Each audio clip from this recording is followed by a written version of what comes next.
In my life, I've taken a lot of drugs. Nothing ever hardcore like heroin, meth, or crack, but pretty much everything else. I have a long-standing relationship with marijuana. I once worked for a collective which legalized marijuana in the state of California. Cutting edge. I once remember having taken so many drugs that my friend remarked, "We're so decadent. Even my cigarette has a martini."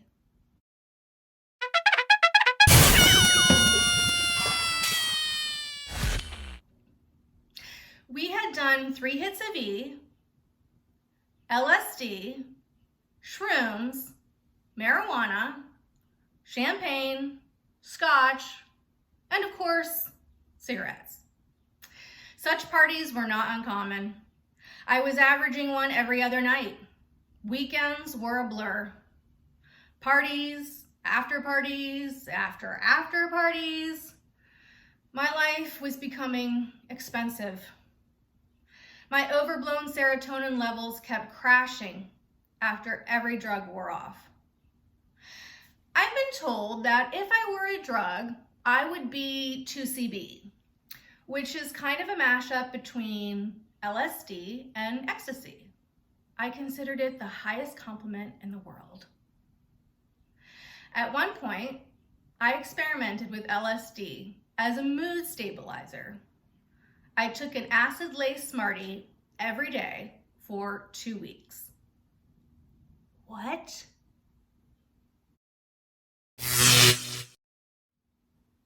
And it actually worked.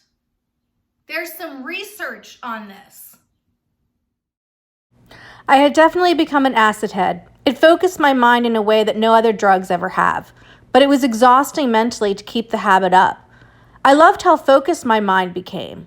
I coveted the excuse of a street drug that identified my loose, often inflated, definitely out of touch grasp on reality. I felt invincible, even euphoric. I was playing Russian roulette with my mind. I remember being so high once that when a friend asked what I was on, I said, "Everything."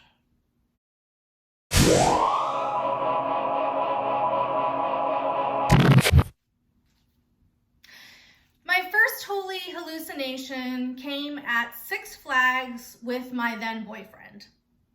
We were tripping balls on mushrooms at the time.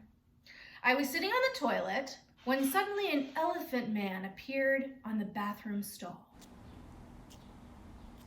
No, not that elephant man.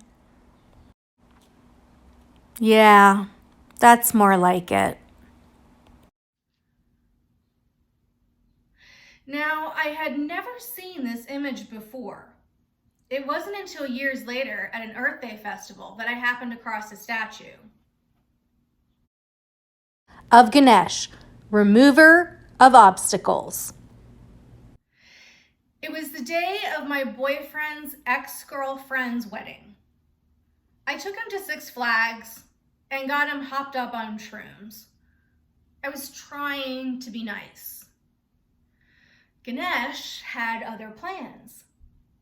Within 6 months, the remover of obstacles had removed my boyfriend and kicked me out of my apartment, which is a funny story. Let me preface this by saying that my boyfriend at the time was an alcoholic. We fought all the time. Finally, one night, he slammed my face into the car window, and that was that. No one puts their hands on me like that. For weeks after that, I wouldn't let anyone even so much as touch me or I'd flinch. Well, one night, my friends and I went out, took some E, and then settled down at my party afterwards for drinks. And then the stars aligned. This guy kept touching me, and I wasn't even flinching. It was so weird. I asked him if we could cuddle, and so we cuddled in my bed that night. Now, at the time, I was still living with the asshole from Six Flags with the alcohol and anger management issues. Bad mistake. Actually, everything about that relationship was a bad mistake in hindsight. He took one look at me in bed with another guy and flipped the fuck out, screaming and slamming doors.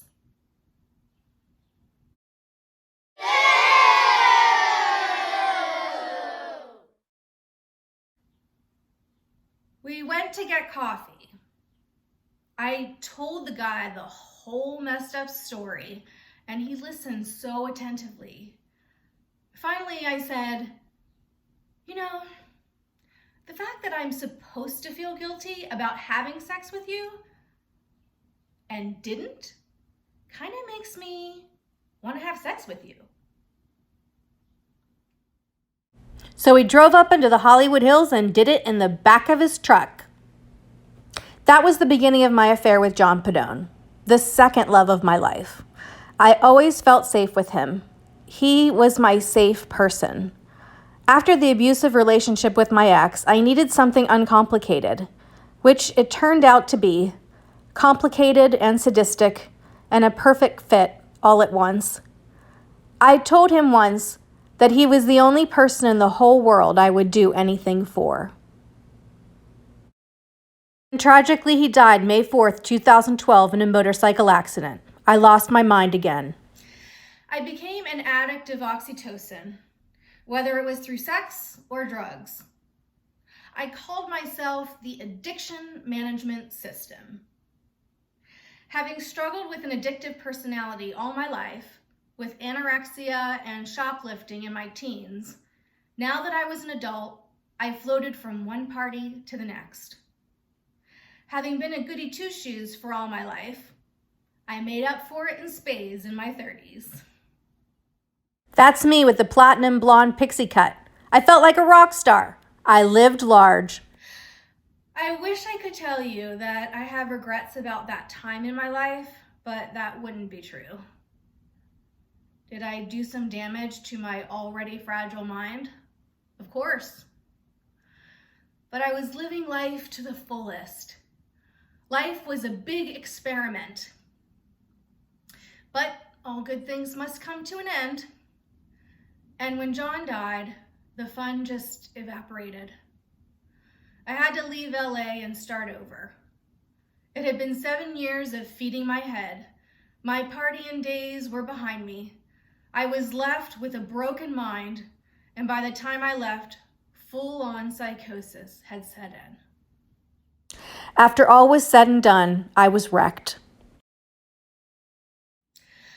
So I was an oxytocin junkie, getting a fix either from drugs or promiscuous sex. Dangerous games. But I never passed up an offer. Even when I was a drug guinea pig. I was open to anything that would be the next high. And sometimes that meant getting lost in a crowd, all by myself. A friend once told me that she got high off some prescription medication from her doctor. She seemed surprised. I told her that drugs are drugs, whether they're prescription or street. This is inherently true. Both alter consciousness. As they say, it's all in the dosage. But we'll leave that story to another day.